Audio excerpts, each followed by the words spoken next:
Growing up as a kid, I mainly lived with just my mom. At the time, she was a single mother. She didn't have anyone who could babysit me while she went to work, which meant I would have to stay home alone a lot. This story takes place back when I was 12 years old and we lived in a small house together. Anyway, on one ordinary day, my mom left for work like usual. She always worked late nights at a restaurant that was in the next town over. She leaves for work and I do what I always did to entertain myself, which was watch the same movies I'd seen hundreds of times. Hours later, as I'm watching a movie, I get a phone call from my mom. I answered the phone but didn't hear her say anything. Hello? Mom? Mom? Are you there? Still no response. I listened closely, and then I was able to hear heavy breathing.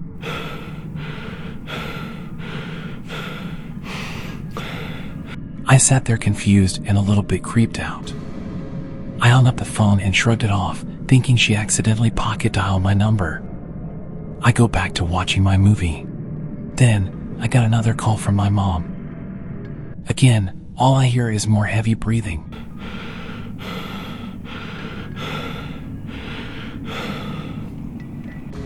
Now I was a little more creeped out, but forced myself to believe she was accidentally pocket dialing again. After about 20 minutes, I started to get thirsty and wanted something to drink. So I got up from the couch and walked over to the kitchen to get some juice. As I was reaching for a cup, I saw my mom's phone laying on the kitchen counter. To this day, I still can't explain what happened. I remember feeling my body going stiff and couldn't move for a solid 10 seconds. Once I snapped out of it, I ran around the house turning every single light on and then went back to watching the movie, absolutely terrified. I didn't care about watching the stupid movie, but I guess pretending like everything was normal was my way of coping with the fear of someone or something being inside the house. My mom didn't know about this until I told her a week later because I was too scared to say anything in case something bad were to happen. To be honest, it never did traumatize me or anything like that, but sometimes I think back to that night and laugh at how crazy that shit was. One day while my brother and I were home alone, watching some TV, suddenly there was a persistent knocking on our front door. At first, we thought it was just another door-to-door salesman or someone trying to sell us something we didn't need. We hesitated to answer, as our mom had always warned us never to open the door to strangers unless we knew them.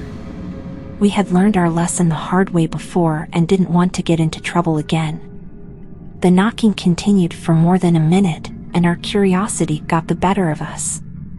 We decided to cautiously approach the door and take a quick look at the person on the other side. We peeked through the peephole, half expecting to see someone trying to sell us a product or service. To our surprise, it wasn't just an ordinary salesperson. This person seemed persistent and determined. Feeling a bit frightened, my brother and I realized we needed to do something. We remembered that our dad often left his phone behind in case of emergencies, so we quietly planned to retrieve it and call our mom for guidance. As we made our way towards our dad's room, we noticed that the stranger was peeking through the windows, scanning the house with eagle-like eyes. It was uncanny how he always seemed to catch us in the act of trying to observe him. Every time we tried to steal a glance, he would turn his gaze directly toward the window we were peeking from, forcing us to quickly retreat. In the midst of our covert operation, our neighbor happened to approach the stranger and inquired about his purpose. We strained our ears to catch their conversation. The stranger claimed that his wife's phone was inside our house, and he was desperately trying to retrieve it. This revelation heightened our sense of urgency, so we doubled our efforts to locate our dad's phone while still being cautious. Searching for the phone felt like a real-life Mission Impossible or a daring bank heist. Every creaking floorboard or whisper of sound made our hearts race. Finally, we found our dad's phone and immediately dialed our mom's number. Unfortunately, despite our thorough search, the stranger's wife's phone was nowhere to be found. Defeated, the stranger eventually gave up and left a note on our doorstep. The note read, "Hello, this is my phone," and I knocked at the door, but nobody answered. Can you please call this number? I would greatly appreciate it. Thank you, bye. It was a strange ending to a super creepy encounter. When our parents returned home, we couldn't contain our excitement and fear. We recounted the entire incident, explaining how the stranger's persistent knocking and uncanny ability to catch us spying had scared us senseless. When my parents returned, they got really angry. They called the number on the note he left and cursed him out for scaring us so bad. When I was about 12 years old, I lived in an apartment building with my mom, her boyfriend, and his son. One day, I stayed home from school because my stomach was hurting. I remember sitting on my bed, feeling sick and wanting to rest. Suddenly, I heard the sound of someone unlocking the front door. It was the maintenance guy. He had come to fix our sink. I thought he would finish his job and leave, but he didn't. Instead, he went into the kitchen and grabbed an apple from our fridge. Then he turned on the TV to watch some sports.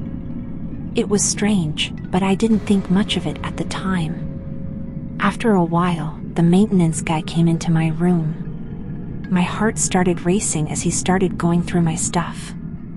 I was terrified, so I hid under the covers, lying flat on my stomach. He opened my underwear drawers and started looking at some pictures on my side table.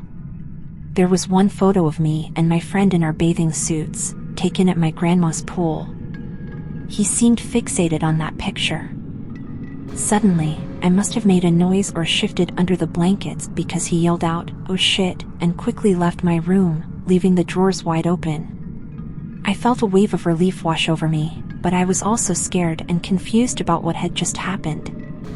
As soon as my mom came home, I told her everything. She was shocked and immediately called the police. When they arrived, they questioned me about the whole incident. It was scary having to relive the experience and provide all the details, but I knew it was important for them to understand what had occurred. Unfortunately, the police couldn't arrest the maintenance guy right away. It turned out that he had permission to enter our apartment if nobody was home.